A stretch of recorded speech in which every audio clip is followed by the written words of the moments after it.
This is an unfortunate eye of a one-eyed patient who lost his other eye actually due to end-stage glaucoma. And this eye also, he has undergone two filtration procedures. The conjunctiva is pretty scarred up there, and you can see uh, the trabeculectomy, the scleral flaps out there, and how bunched up the conjunctiva is there. So that area to go in is out, and he has got a bound pupil, non-dilating pupil. He has also got a very hard cataract. And I decided to do, after a very long time, a corneal incision, clear corneal incision, ECC. I think this has got the best access to give the best results in this case.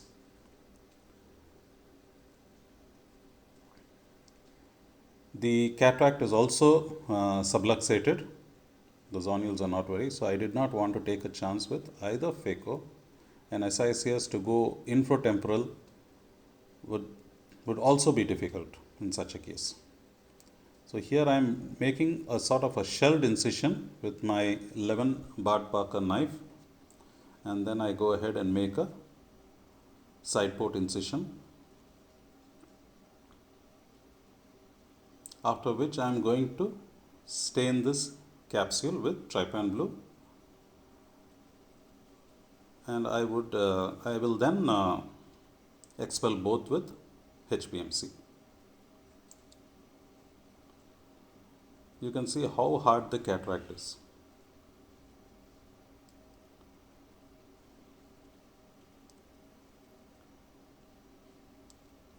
And now I am just entering into the AC, not too much, about 3 millimeters. And this is, I am using the iridectomy to cut the iris and make it a keyhole iridectomy, so that I have more access to the anterior capsule. But even that, I think, is not adequate. It's too risky for me to try all sorts of maneuvers on this patient, so I go ahead and do sphincterotomies.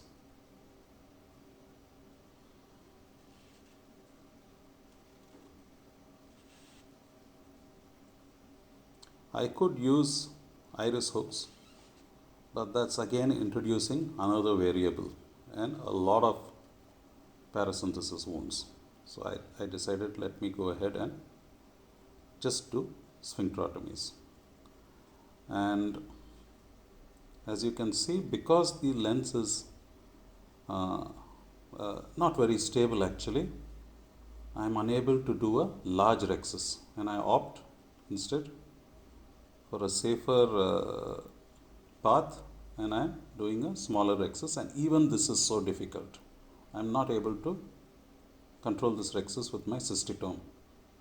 So I complete the rhexis with my Euthyrata forceps. So this is an extremely small rhexis. Obviously you cannot do much with this. So I am making relaxing incisions within the rhexis with the Varnas. You have to make at least 4. You can make up to 8 relaxing incisions. No need to make 8. 4, 5 should be enough. But don't make 1 or 2 and think you can get away with this. This is a very large nucleus. It's not going to be easy for it to come out from the bag.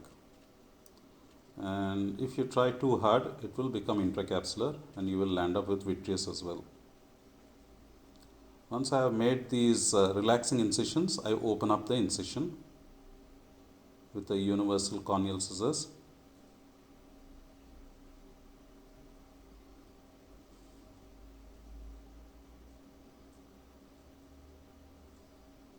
Be extremely gentle. You are cutting directly on the cornea.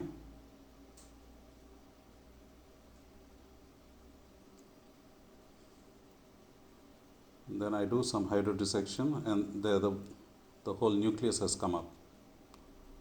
So I go ahead and try to bring out this nucleus out of the bag with the help of 2 Sinskey hooks. It is pretty huge, as you can see.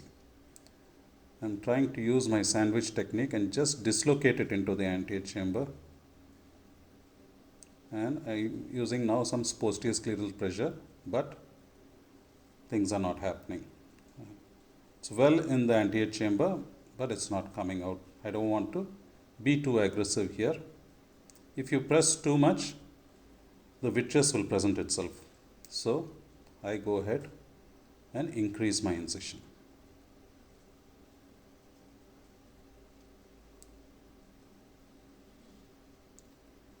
And now, yes, I can see that it has engaged within the wound. So just little scleral pressure and a little help from a Sinskey hook, I dial it out. And that's a huge brown nucleus, you can see. In fact, black nucleus.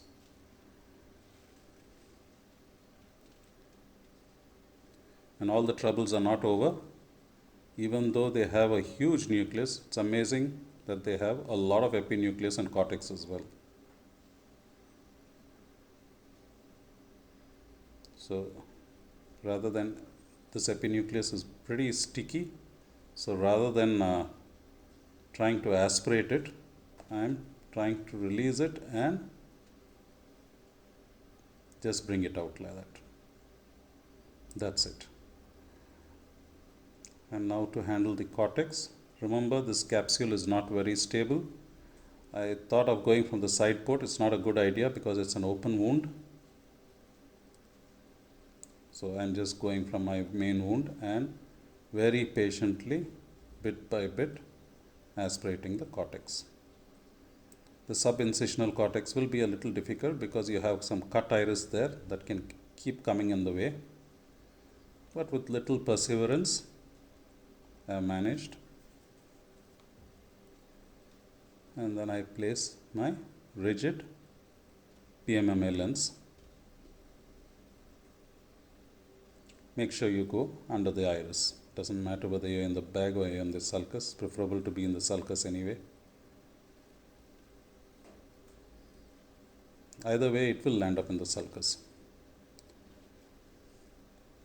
So using my Sinskey hook just to make sure it's in place. Don't be too aggressive. Once it's in place, I go ahead and suture up the cornea.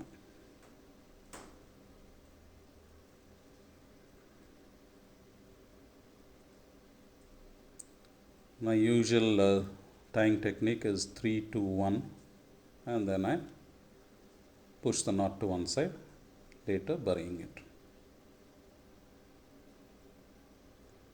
Since these are corneal sutures, you are going to land up with a lot of astigmatism.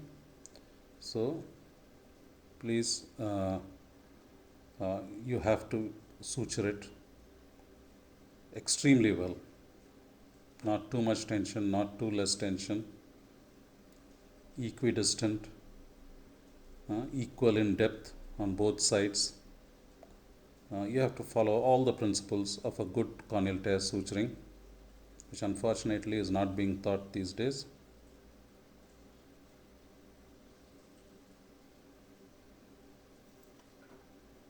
So I usually, once I put my central suture, I usually then pre-place the other 4 sutures.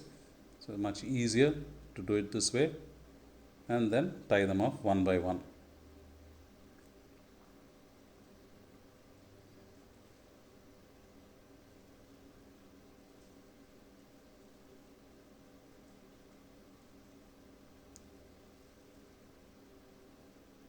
I have formed my AC with viscoelastic.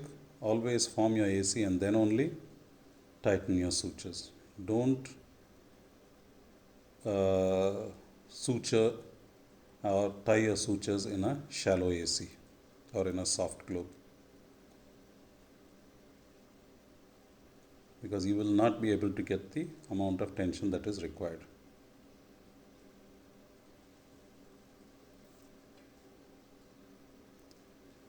These sutures will usually stay in place for at least 2 months. Cornea takes a long time to heal, if at all.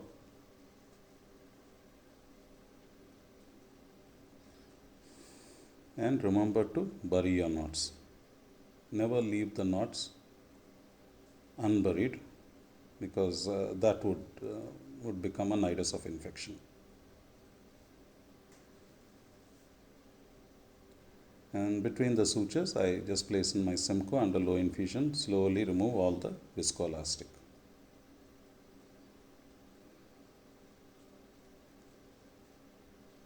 And this has to be thorough.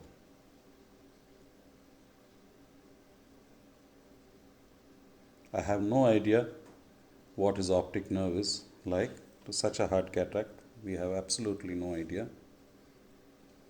Finally, I put in an air bubble. This will help tamponade and seal any micro leak if there. Thank you very much for patiently watching this long video. Thank you.